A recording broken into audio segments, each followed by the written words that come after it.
जय हिंद दोस्तों। तो दोस्तों कैसे हैं आप सभी? उम्मीद करता हूं बहुत अच्छे होंगे। मैं वेद सिंह आपका स्वागत करता हूं बीपीएससी उत्कर्ष पर। तो दोस्तों आज का जो लेक्चर है वो आपके लिए बहुत जरूरी होने वाला है। जरूरी इसलिए होने वाला है क्योंकि काफी सारे छात्रों को समस्या होती है कि सर हम लोग कैसे तैयार करें इंडियन पॉलिटी को या फिर भारतीय राजव्यवस्था को हमारे एग्जाम के लिए, चाहे वो प्रीलिम्स हो चाहे वो मेंस हो। दोस्तों तो आज के इस लेक्चर में हम बात करने वाले हैं कि कैसे आप लोगों को पॉलिटी को तैयार करना है आपके किसी भी एग्जाम के लिए, न केवल बीपीएससी बल्कि यूपीएससी, अगर आप किसी अन्य सिविल सेवा से जुड़े हुए हैं तो उसके लिए भी आप कैसे इस लेक्चर से सहायता प्राप्त कर सकते हैं। तो एक डिटेल जानकारी मैं आपको आज देने वाला हूं कि किस प्रकार से आपको प्री और मेंस के अप्रोच को देखना है और किस प्रकार से आपको आगे बढ़ना है इंडियन पॉलिटी में, या वे कौन कौन से सोर्स हो सकते हैं जिन सोर्सेस का आप उपयोग कर सकते हैं, या दोस्तों किस प्रकार से आप चीजों को आगे लेकर जा सकते हैं। इन सब पर आज हम लोग विस्तार से चर्चा करेंगे। इसके अलावा यदि हम बात करें फ्लो चार्ट्स की, डायग्राम्स की, तो सर कैसे यूज किया जाए, कहां पर यूज किया जाए, क्या इनका यूज करने से कहीं ना कहीं मार्क्स में बेनिफिट मिलता है, तो दोस्तों इन सब बातों पर भी आज हम लोग विस्तार से चर्चा करेंगे।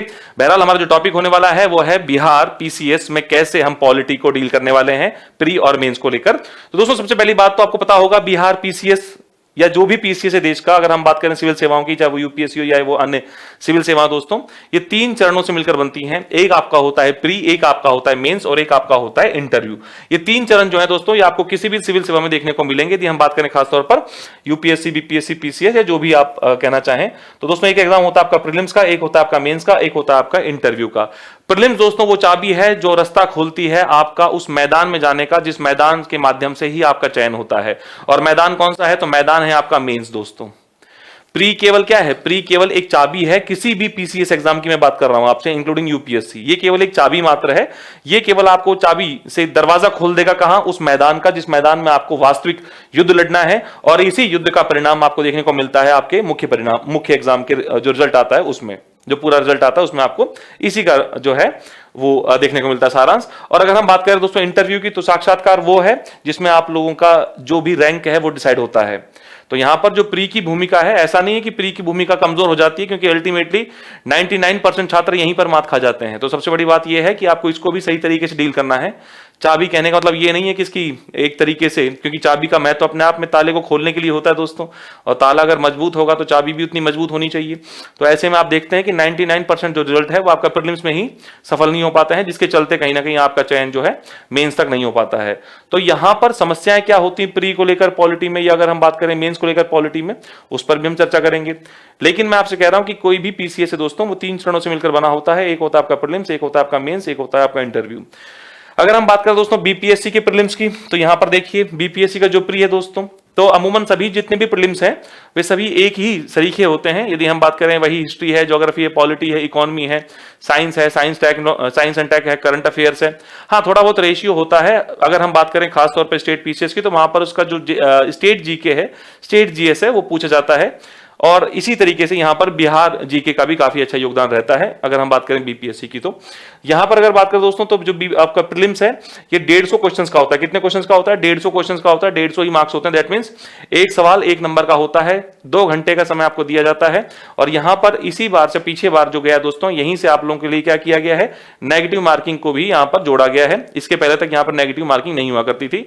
अभी 0.25 जो है वो आपकी नेगेटिव मार्किंग है, मतलब 1/4, 1/4 जो है वो आपकी नेगेटिव मार्किंग होने वाली है। तो ये आपका प्री का जो फॉर्मेट है, ये सब आप लोग लगातार देखते भी हैं, समझते भी हैं। तो वही सब बातें जो है मैं यहां पर आपके सामने रिपीट कर रहा हूं कि प्री जो है वो इस तरीके से डिजाइन किया जाता है, जिसमें आप लोग के सभी जो विषय आप पढ़ते हैं जीएस में वो सब चीजें हैं। और अगर हम बात करें तो इसके बाद जब आप इसको क्वालिफाई करते हैं तो यही वो चाबी है जो दरवाजा खोलेगी आपका मेंस का।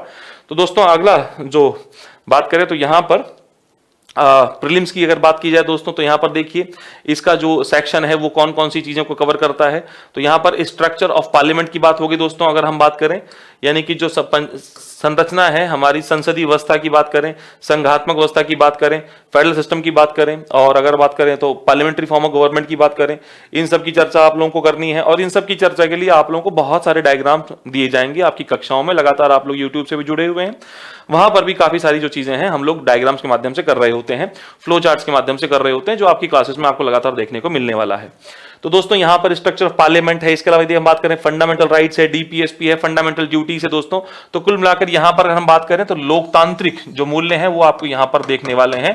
लोकतांत्रिक मूल्य जो है वो आपको यहां पर मिलने वाले हैं। डेमोक्रेसी की बात होगी, फंडामेंटल राइट्स की बात होगी, डीपीएसपी राज्य के नीति निर्देश तत्व कल्याणकारी राज्य की बात होगी, फंडामेंटल ड्यूटी यानी कि मौलिक कर्तव्य की बात होगी। यहाँ पर एग्जीक्यूटिव एंड लेजिस्लेचर यानी कि विधायिका और कार्यपालिका की बात होगी। शासन के 3 अंगों की अगर हम बात करते हैं दोस्तों, तो शासन के 3 अंगों में एक होता है विधायिका, एक होता है कार्यपालिका, एक होता है न्यायपालिका। दैट मींस एक होता है लेजिस्लेचर, एक होता है एग्जीक्यूटिव और एक होता है जुडिशरी। इन तीनों ही अंगों के बारे में that means separation of power की बात आप देखने को यहां मिलने वाली है, यानी कि शक्तियों के पृथक्करण का सिद्धांत देखने को मिलेगा। यहां पर शक्तियों के संतुलन का सिद्धांत देखने को मिलेगा। बैलेंस ऑफ पावर क्या है, सेपरेशन ऑफ पावर क्या है, कैसे ये काम करता है, क्यों हमारे संविधान में ऑर्डिनेंस जैसे प्रावधान है। Even though we are having separation of power, हमारे पास शक्तियों के पृथक्करण का सिद्धांत है, इसके बावजूद भी हमारे संविधान में अध्यादेश जैसे प्रावधान है जो कि कहीं ना कहीं सेपरेशन ऑफ पावर का वॉयलेशन करते हैं। तो ये क्यों दिए गए हैं, क्या कारण है, इनके पीछे तर्क क्या है, उन सब बातों पर हम चर्चा करेंगे विस्तार से दोस्तों। और इस पर आप लगातार भाई क्वेश्चन देखते हैं।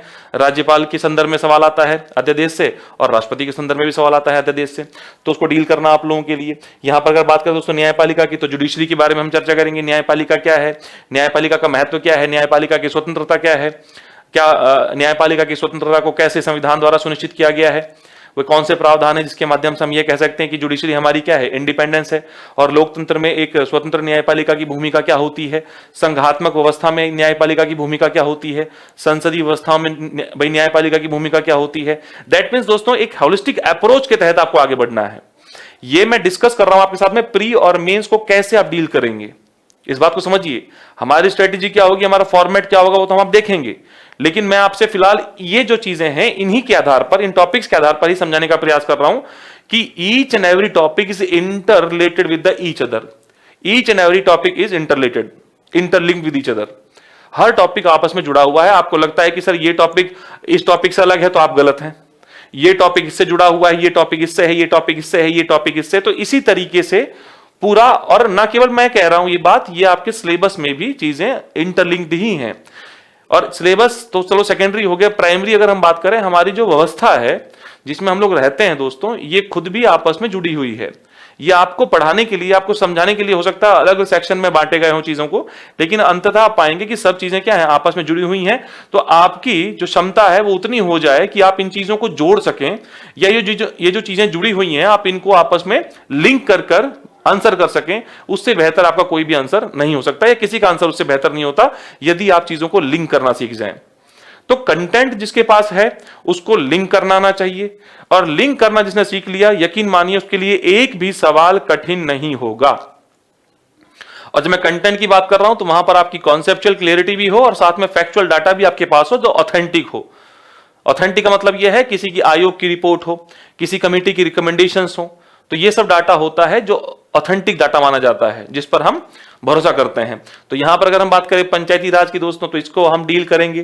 तो अल्टीमेटली मैंने आपसे अभी कहा था डेमोक्रेसी, और ये क्या है, ये कुछ और नहीं, ये डेमोक्रेसी का ही एक पार्ट है दोस्तों। ये एक तरीके से डेमोक्रेसी का ही रूप है। अगर हम बात करें लोकतंत्र की, तो लोकतंत्र का मतलब क्या होता है, लोगों के द्वारा शासन। अब लोगों के द्वारा शासन है, और आपने क्या कहा, संसदीय व्यवस्था की बात कर दी। अब संसदीय व्यवस्था का मतलब क्या हो गया, तो संसद में शक्ति निहित हो गई। 545 मेंबर जो लोकसभा में है उन्हीं में शक्ति है, और हम कहने को क्या कहते हैं कि लोगों का शासन है। तो लोगों का शासन कहां से हुआ, जब शासन, भाई शासन चलाने वाले तो वो 545 लोग हैं जो लोकसभा में बैठे हुए हैं, उन्हीं से सरकार बन रही है। और हम क्या कह रहे हैं, लोकतंत्र है, that means we are having democracy. जबकि डेमोक्रेसी का वास्तविक मतलब तो होता है डेमोक्रेसिया, और डेमोक्रेसी का मतलब होता है लोगों का शासन। तो यहां लोगों का शासन कहां हो गया भाई, यहां कहां लोगों का शासन हो गया, यहां तो एक तरीके से 545 जो मेंबर्स हैं वो पूरे देश को रिप्रेजेंट कर रहे हैं। मतलब दोस्तों 140 करोड़ जनसंख्या को रिप्रेजेंट करने के लिए we are having only 545 members. What type of representation is this, किस प्रकार का ये प्रतिनिधि है भाई, किस प्रकार के रिप्रेजेंटेशन की बात कर रहे हैं आप, इज इट एनी रिप्रेजेंटेशन, ये कोई प्रतिनिधित्व है, ये तो मजाक की बात हो गई। इसीलिए आप देखते हैं Panchayati Raj, it is an example of सहभागी लोकतंत्र, it is an example of participatory democracy.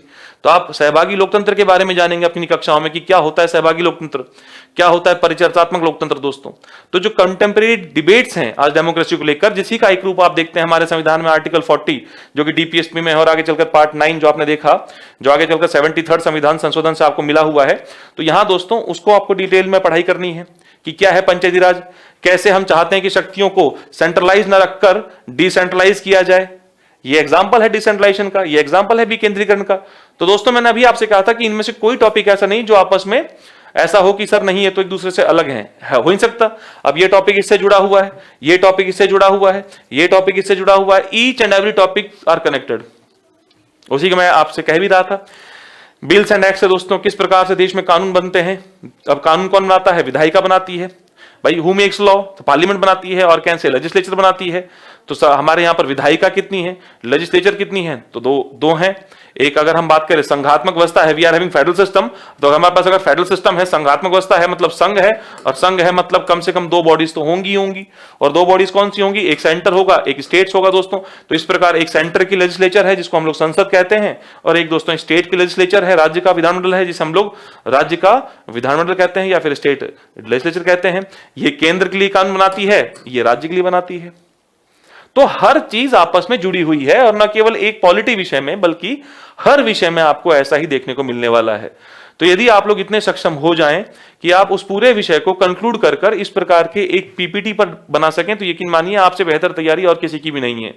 क्योंकि आपको जब खोलने को कहा जाएगा तो आप उसको पूरी एक बुक में आप बना सकते हैं, पूरी एक बुक लिख सकते हैं आप उस चीज पर, और अगर आपको कंक्लूड करने को कहा जाए तो आप उन चीजों को समेट भी सकते हैं। यही है दोस्तों वास्तविक कला, यदि आप लोग इस एग्जाम को लेकर सीरियस हैं तो दोस्तों इस प्रकार से आपका जो सिलेबस है वो है, और हमने एक छोटा सा इसका बारे में इंट्रोडक्शन देखा कि कैसे ये आपस में जुड़ा हुआ है। और ये सब बातें आपको बहुत बेहतरीन तरीके से आपकी कक्षाओं में बताई भी जाती हैं, जो कक्षाएं आपकी यूट्यूब पर या फिर एप्लीकेशन पर चल रही होती हैं। यहां दोस्तों अगर बात करें तो आप लोगों का जो जीके और जो करंट अफेयर्स है उसमें आप लोगों का इंटरनेशनल आता है, नेशनल आता है, बिहार स्टेट की जानकारी पूछी जाती है, इकोनॉमी की बात वास्तविक रूप में होती ही है, स्पोर्ट्स है, अवार्ड्स है और अदर्स हैं। इसको लेकर रवनीत मैम हमेशा आपके सामने मौजूद रहती हैं, सवेरे उनकी करंट अफेयर की क्लास होती है, वो कवर करवाती हैं इसको। तो ऐसे में दोस्तों यहाँ पर आप लोग जो है डील करेंगे और बहुत अच्छी तरीके से अपने आप को एक सक्षम, एक बेहतर मजबूत छात्र और एक अच्छा एस्पिरेंट बनाने का लगातार प्रयास करेंगे। अब मैंने आपसे क्या कहा दोस्तों, मैंने आपसे कहा कि चीजें जो हैं वो आपस में जुड़ी हुई हैं। और अब देखिए दोस्तों आप लोग अभी 69 बीपीएससी से यदि हम देखें ट्रेंड को, बीपीएससी के ट्रेंड को, तो थोड़ा सा इसने यूपीएससी को टच करने का प्रयास किया है। अगर आप में से किसी छात्र ने पेपर दिया होगा या देखा होगा 69 बीपीएससी का, तो आप ये पाएंगे दोस्तों कि कहीं ना कहीं यूपीएससी वाले लेवल को टच करने का प्रयास किया है अपने प्री के सवालों में दोस्तों।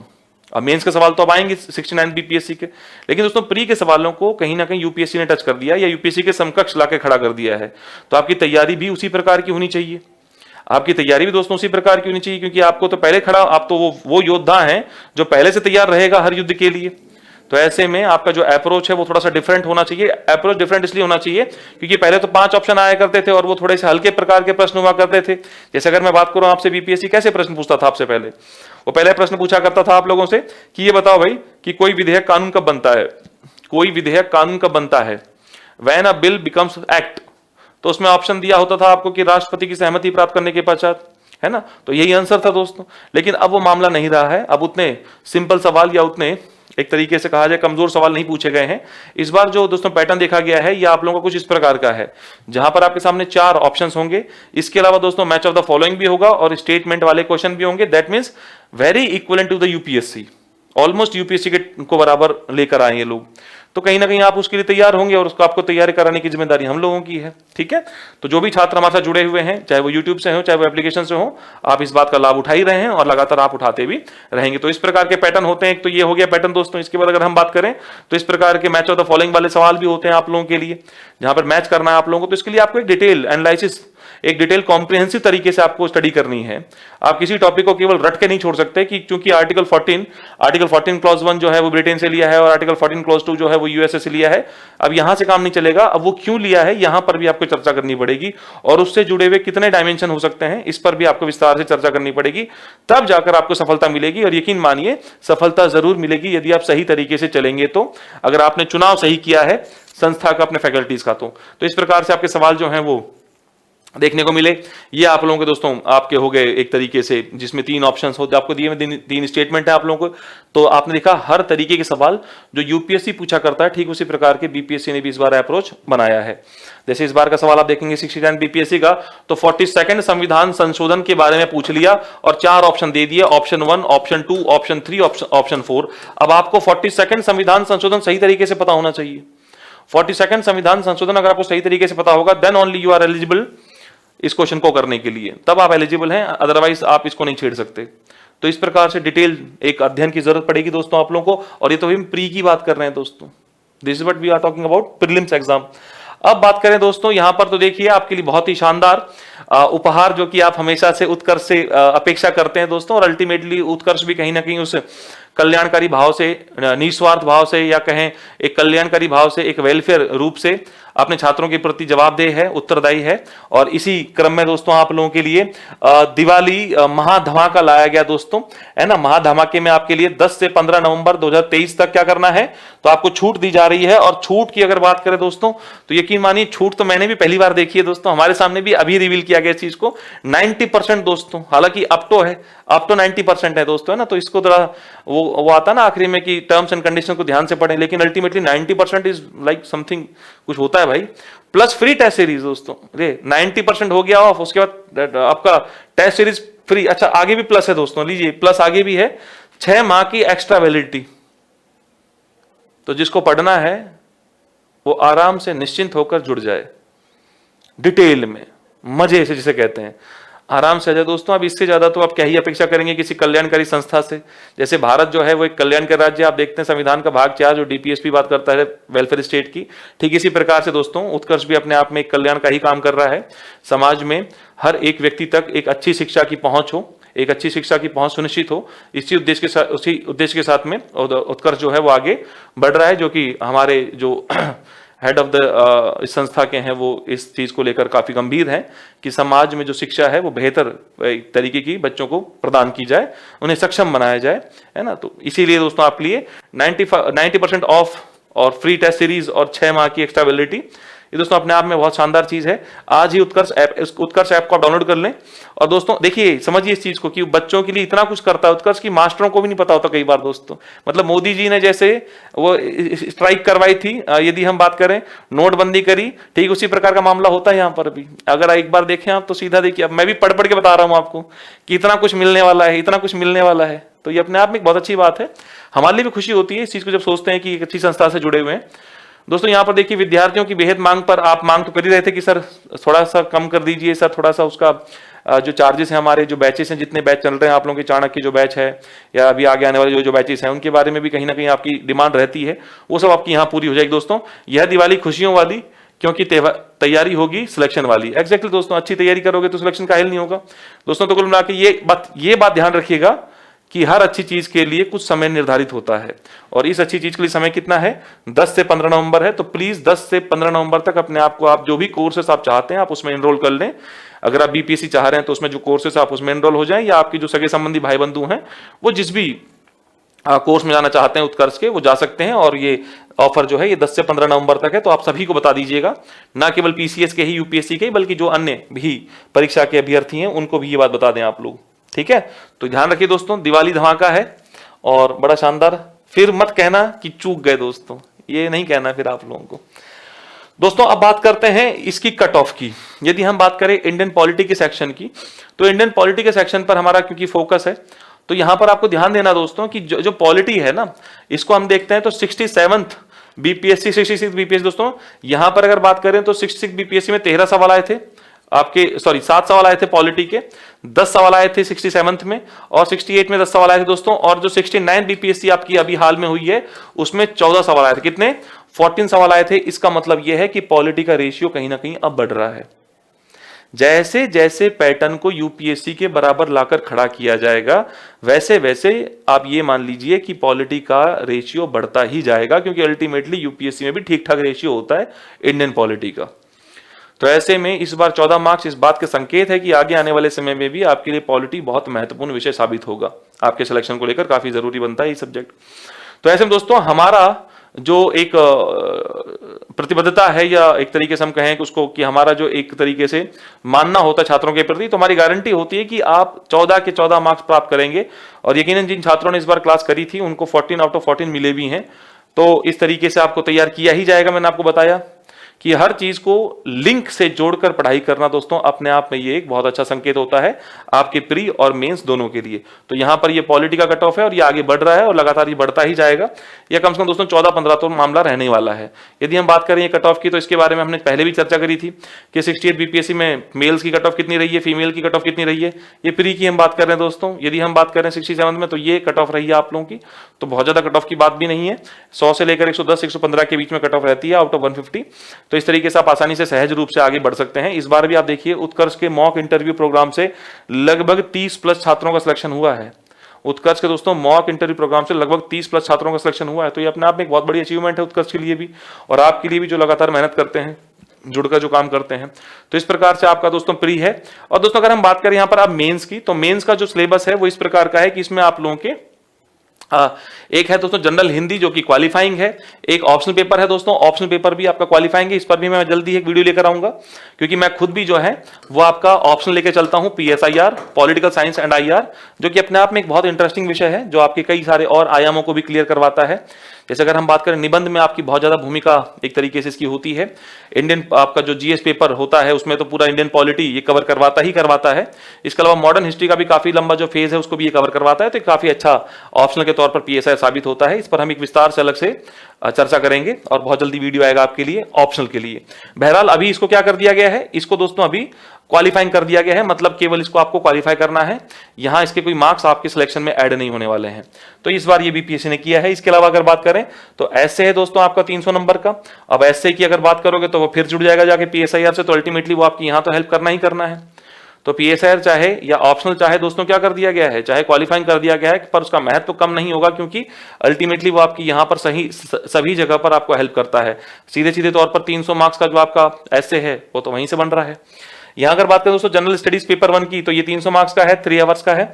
अगेन जनरल स्टडी पेपर 2 है, जीएस पेपर 2 जो है ये भी 300 मार्क्स का है और ये भी 3 घंटे का है। मतलब टोटल दोस्तों 900 मार्क्स का आपका क्या होता है, 900 मार्क्स का आप लोगों का होता है मेंस की एग्जाम। और यही आपकी जो एग्जाम है जो आपका सिलेक्शन तय करती है। मैंने कहा था प्री क्वालिफाइंग, मतलब प्री का मतलब ये है कि वो आपके लिए ये रास्ता खोलती है कि आप यहां पहुंच जाएं, आप ये पेपर दे सकें।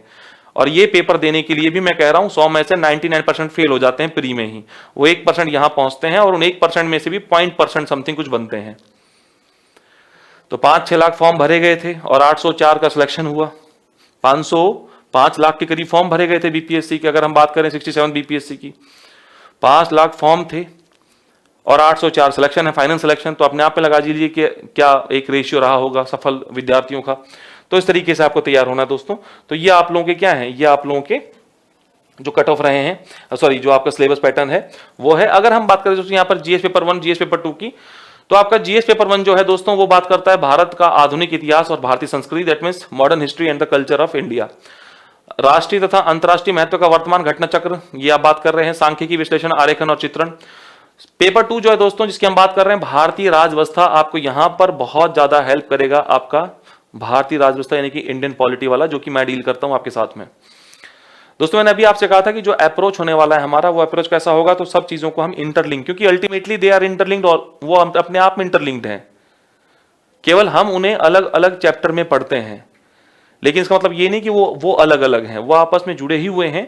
तो यदि आप उनको अच्छी तरीके से जोड़कर ही पढ़ लोगे तो एक भी प्रश्न ऐसा नहीं है जो प्रश्न आपको लगेगा कि आपकी रेंज के बाहर है या आपकी क्लास के बाहर आएगा। चाहे वो प्रस्तावना हो, चाहे वो संघीय व्यवस्था हो, चाहे वो संसदीय व्यवस्था हो, चाहे मौलिक अधिकार हो, चाहे राज्यपाल हो, चाहे राष्ट्रपति हो, जो सवाल आप कहना चाहें वो सब सवाल आपको। और हम तो यूपीएससी दोस्तों, अगर हम बात करें बीपीएससी की, तो मेंस की पूरी सीरीज चलाई हुई है आप लोगों के लिए यूट्यूब पर, जिसमें आप लोगों के 100 से अधिक सवाल हो चुके हैं अब तक, मेंस के 100 से अधिक सवाल। और हम ये भी बात कहते हैं गारंटी के रूप में कि उसके बाहर सवाल नहीं आएगा। तो दोस्तों इस तरीके से आपका अप्रोच डेवलप किया जाता है। तो ठीक तरीके से आप पढ़ेंगे तो इसमें आप लोग बहुत ही शानदार तरीके से परफॉर्म करेंगे। और जितने मैंने आपको टॉपिक बताए, हो सकता है इनमें से ही आपके 2 से 3 सवाल आपको अभी के बीपीएससी के एग्जाम में देखने को मिल जाए। तो आप तो 70 के लिए तैयार हो रहे हैं, लेकिन मैं आपसे कह रहा हूं कि हो सकता है कि अभी 3 से 4 सवाल, और मैं आपको दिखा दूंगा ये बात कि आपके 3 से 4 सवाल इन्हीं टॉपिक्स में आ गए। तो इस तरीके से दोस्तों पढ़ना है कि सिलेक्शन निश्चित रूप से आपका हो। और अगर हम बात करें दोस्तों पॉलिटी में स्ट्रेटजी की, कि हमारी स्ट्रेटजी, आपकी जो स्ट्रेटजी है वो क्या रहने वाली है। अच्छा, मेंस आपने क्वालिफाई किया, मेंस क्वालिफाई करने के पश्चात आप लोगों का दोस्तों 120 नंबर का होता है इंटरव्यू। तो जो कक्षाओं की आप बात कर रहे हैं बीपीएससी उत्कर्ष से जुड़ के दोस्तों, ये कक्षाएं न केवल आपको फैक्चुअल कॉन्सेप्चुअल रूप में तैयार करती हैं, बल्कि आपके व्यक्तित्व का भी निर्माण करती हैं, आपकी ये पर्सनैलिटी को भी डेवलप करती हैं, आपको एक अच्छा इंसान बनाती हैं। दोस्तों देखिए, दो प्रकार के इंसान होते हैं, एक होता है सफल इंसान और एक होता है अच्छा इंसान। आपको दोनों को ही प्राप्त करना है। आप अच्छा भी बनना चाहते हैं और आप सफल भी बनना चाहते हैं। और सफल और अच्छे को आप चाहें तो भौतिक नैतिक में बांट सकते हैं। आपको भौतिक रूप में भी संपन्न होना है और आपको नैतिक रूप में भी संपन्न होना है, तो अच्छा और सफल कहिए या भौतिक या नैतिक कहिए, ये सभी टर्म एक जैसे ही हैं दोस्तों। तो ऐसे में अगर आप वहां तक पहुंचोगे, तभी आप जब आप उस एक स्थिति में पहुंचोगे, तभी आप एक अच्छा रिजल्ट पा पाएंगे। तो ऐसे में आपको अच्छा भी बनना है और सफल भी बनना है। तो अल्टीमेटली वो सब आपके इस इंटरव्यू पे भी डिपेंड करता है कि आप किस सफलता तक पहुंचते हैं। आप अच्छे हैं, आपने तैयारी करी, और आपके उस व्यक्तित्व के निर्माण का जिम्मा भी हम लोग लेते हैं जब हम बात करते हैं। और दोस्तों, गुरुओं का जो काम होता है बहुत छोटा नहीं होता है। गुरु का काम केवल ये नहीं कि क्वेश्चन फंसवा दिया या क्वेश्चन आपका निकलवा दिया या मेंस का सवाल आपको दे दिया यहां से निकाल कर या प्री का, नहीं। गुरु का एक बहुत अहम रोल होता है जीवन में दोस्तों। और गुरु के रूप में आप किसी भी रिश्ते को देख सकते हैं, वो माता से शुरू होता है, पिता से शुरू होता है, आपके गुरु जो आप देखते हैं। इसके अलावा आपके मित्रों में भी आप गुरु देखते हैं जो आपको शिक्षा देते हैं। अब वो डिपेंड करता है कि वो शिक्षा किस प्रकार की है। वो शिक्षा आपके जीवन को आगे बढ़ाने वाली है या शिक्षा आपके जीवन को रिग्रेसिव यानी कि पीछे ले जाने वाली है, ये डिपेंड करता है। तो यहां पर दोस्तों 120 अंक आपके उसी व्यक्तित्व परीक्षण के होने वाले हैं कि आपका व्यक्तित्व कैसा है। तो आपके व्यक्तित्व पर भी पूरा ध्यान उत्कर्ष परिवार द्वारा दिया जाता है और लगातार दिया जाएगा। आपके जो कक्षा कार्यक्रम है उन पर यहाँ से विशेष बल है। हमारा पूरा का पूरा ध्यान इन पर होता है। तो केवल फैक्चुअल डाटा देना, कॉन्सेप्चुअल देना, इसके अलावा एक और जो हमारा काम है दोस्तों, वो है आपका बेहतर व्यक्तित्व निर्माण करना, आपकी पर्सनैलिटी को डेवलप करना दोस्तों, यही हमारा काम है। और यही चीज जो है वो आपका इंटरव्यू साक्षात्कार में देखने वाला है कि आपका व्यक्तित्व कैसा है।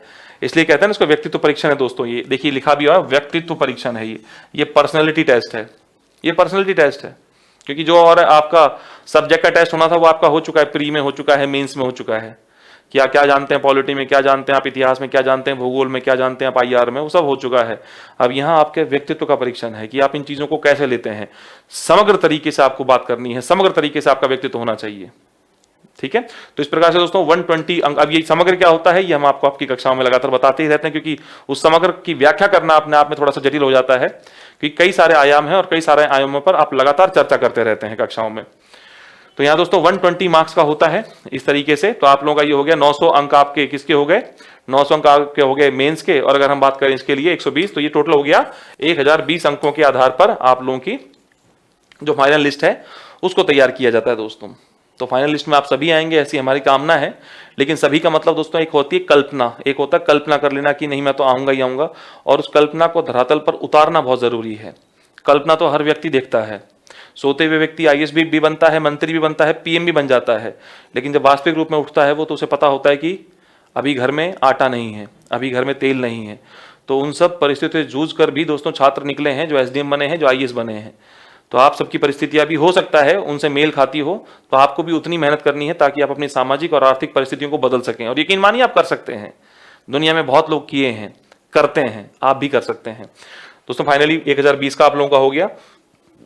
यदि हम लोग दोस्तों बात करें स्ट्रेटेजी की, तो मेरी स्ट्रेटेजी हमेशा रहती है पीवाईक्यू, आपके जो प्रीवियस ईयर क्वेश्चंस हैं उनको लेकर, आपके सिलेबस को लेकर। देखो मैं आपके सिलेबस को लेकर, और आपको भी दोस्तों आपके सिलेबस से हमेशा जुड़ा रहना चाहिए, हमेशा जुड़ा रहना चाहिए आपको आपके सिलेबस से, क्योंकि सिलेबस ही है दोस्तों वो दिशा सूचक जो आपको सही दिशा में ले जाता है, और साथ में पीवाईक्यूज। तो ये दोनों चीजें उत्कर्ष आपको लगातार प्रोवाइड कराता है। तो पीवाईक्यूज आपके हमेशा रहेंगे, चाहे वो प्री के हों चाहे वो मेंस के हों। लगातार हम क्लास में आगे बढ़ेंगे और लगातार जो पीवाईक्यू हैं प्री के हों या मेंस के हों, आप लगातार सॉल्व करवाते हुए आगे बढ़ेंगे। और दूसरी बात, मैंने आपसे कहा कि सिलेबस के तहत आपको काम करना है, तो वो आपके बहुत बड़ी जिम्मेदारी भी है। यहाँ पर pre plus mains oriented classes हैं दोस्तों। क्लासेस आपकी प्री और मेंस को साथ लेकर चलने वाली है। मैंने आपको अभी अप्रोच बताया था कि किस प्रकार से चीजों को जोड़कर आप पढ़ते हैं। तो जोड़कर पढ़ने का मतलब ही हो गया कि आप मेंस की बात कर रहे हैं और उसी में से आप निकाल लेते हैं प्री का कंटेंट। आप एग्जाम से पहले, आप प्री एग्जाम से पहले लगभग मेंस पूरा कवर कर चुके होते हैं, और उसके बाद जब प्री आने वाला होता है तो उसके 1-1.5 महीना पहले आप केवल उसमें से जो ऑब्जेक्टिव क्वेश्चंस बने हुए हैं, पीवाईक्यूज जो देखने हैं, एमसीक्यूज जो हम करवाते हैं अपनी ओर से, उनमें से ही चीजें आपकी कक्षाओं में आती भी हैं, आपके एग्जाम में आती भी हैं। तो ऐसे में इस तरीके का अप्रोच आपको लेके चलना है जहां पर प्री और मेंस ओरिएंटेड मामला हो। इसके बाद दोस्तों अगर बात करें explanation through diagrams and flow charts, ये अपने आप में एक बहुत ही इनोवेटिव काम है दोस्तों। एक पठन पाठन में ये बहुत जरूरी है कि छात्रों को बहुत ऐसा लगे कि हम ऊब रहे हैं या हम लोग बहुत थक चुके हैं क्लास में। इसीलिए दोस्तों प्रत्येक शिक्षक जो है वो अपने आप में इन तकनीकों का प्रयोग करता है। तो यहां पर मेरी क्लास में भी आप लोगों को फ्लो चार्ट्स और डायग्राम्स देखने को, निरंतर डायग्राम देखने को मिलने वाले हैं, और इन डायग्राम्स के माध्यम से भी आप अपने मेंस के सवाल सॉल्व करेंगे और अपने प्री के सवाल सॉल्व करेंगे। ये चीजें आप लोग लगातार आपकी यूट्यूब पर भी देखते हैं, आपकी एप्लीकेशन की क्लासेस में भी देखते हैं कि केवल अगर आपको डायग्राम भी पता है, क्योंकि डायग्राम के साथ आपने पूरा टॉपिक पढ़ा होगा, लेकिन आपको ध्यान में हो सकता है टॉपिक ना रहा हो, लेकिन अगर वो डायग्राम भी याद है आपको, तो भी आप मेंस के सवाल और प्री के सवाल आसानी से डील कर सकते हैं। तो इस तरीके से आपको तैयार किया जाता है ताकि आपका जब रिवीजन हो तो उस समय आपको बहुत ज्यादा समय या दिक्कतों का सामना ना करना पड़े, आप तुरंत चीजों को रिकॉल कर पाए। बीपीएससी सिलेबस जो है वो कवर किया जाता है, वो तो अपने आप में दोस्तों है ही मामला, सिलेबस तो मैंने अभी आपसे कहा। तो इस प्रकार से जो आपका अप्रोच है वो तैयार होता है। यदि हम बात करें सोर्सेस की कि पॉलिटी में सर क्या क्या सोर्सेस हो सकते हैं हमारे लिए, तो दोस्तों इसमें आप लोगों के लिए जितनी ऑथेंटिक बुक्स हो सकती हैं, अगर हम बात करें एम लक्ष्मीकांत की, अगर हम बात करें बी के शर्मा की, अगर हम बात करें डीडी बसु की, एनसीईआरटी जितनी है दोस्तों 6 से 12 तक, उन सबको इन्वॉल्व किया जाता है आपके सिलेबस में जो आपको पढ़ाई जाती हैं। इसके अलावा दोस्तों आपके जो इग्नू के नोट्स हैं जो कि बहुत ऑथेंटिक, बहुत अच्छे माने जाते हैं इंडियन पॉलिटी के लिए, उन्हें भी आपके सिलेबस में शामिल किया जाता है। तो इन सब से मिलकर और बहुत सरल भाषा में आप तक आपके कंटेंट को पहुंचाया जाने का प्रयास किया जाता है, और पूरी प्रतिबद्धता से यह सुनिश्चित किया जाता है कि आप लोग जो भी पढ़ रहे हैं वही सब चीजें आपके एग्जाम में आती भी हैं। और मैंने आपसे फिर कहा कि इतना ही हमारा काम नहीं है, हमारा काम आप लोगों को फैक्चुअली, कॉन्सेप्चुअली तैयार करना तो है ही है, लेकिन साथ में आपके व्यक्तित्व का निर्माण करना भी हमारा मूल उद्देश्य है, ताकि ना केवल आप एक अच्छे प्रशासक बने बल्कि इस देश के एक अच्छे नागरिक भी बने, और अपने पूरे समस्त समाज का, अपने परिवार का तो करेंगे ही, लेकिन समाज का, अपने राष्ट्र का भी भला कर सके। दोस्तों इसी के साथ में मैं इस लेक्चर को एंड करता हूं। बाकी आप लोगों के लिए जो एक दुविधा का सबब बना हुआ है अभी आजकल कि सर ऑप्शनल को कैसे चुने या ऑप्शनल का कैसे सिलेक्शन करें, कैसे उसके क्वेश्चंस होने वाले हैं, क्या अप्रोच होने वाला है, इस पर हम बहुत जल्दी मिलने वाले हैं आप लोगों से। ऑप्शनल कैसे पढ़ें, कैसे तैयार करें, कैसे चुनें, इन सब सवालों के जवाब मैं आपको वहां पर दूंगा। लेकिन फिलहाल के लिए इतना ही है। आप सभी से मिलकर मुझे हमेशा अच्छा लगता है, आज भी अच्छा लगा। तो मिलते हैं नेक्स्ट लेक्चर में। आप सभी का दिन शुभ हो, धन्यवाद, और आप सभी को दोस्तों हैप्पी दिवाली।